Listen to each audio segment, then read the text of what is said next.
comme vous faites. Vous redire simplement en une phrase que nous ne croyons pas que la création d'une poignée de commerces supplémentaire va être le dynamiseur tant attendu pour répondre à la désertification constatée donc depuis plusieurs années dans la cité historique.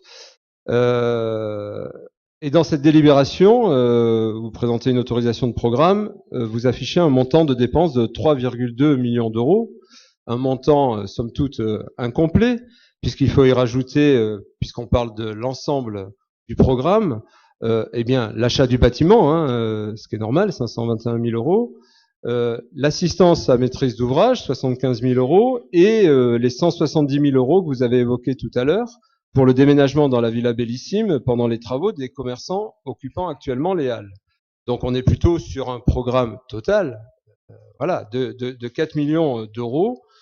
Et encore, ça reste une estimation puisque les appels d'offres des entreprises, avec leur surcoût habituel, ne sont pas encore lancés.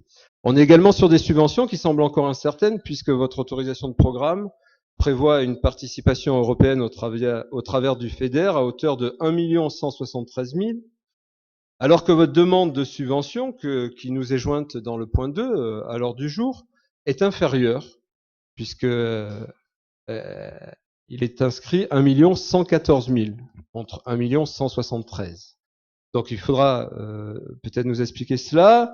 Et d'autre part, il apparaît que le département que vous attendiez à hauteur de 20% du projet ne donnera rien. Donc on voit bien que tout cela n'est finalement pas encore totalement finalisé. Et enfin, rappelons-le, ce que vous affichez comme un autofinancement dans l'autorisation de programme ne sera pas un autofinancement, puisque nous l'avons vu, nous n'avons plus d'épargne nette, donc ce sera un appel à l'emprunt qui fera évidemment grossir l'endettement de Vence.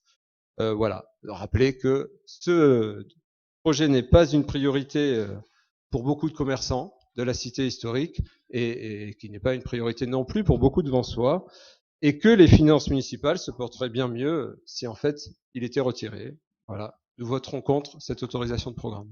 Ok, merci. Donc c'est vrai que si on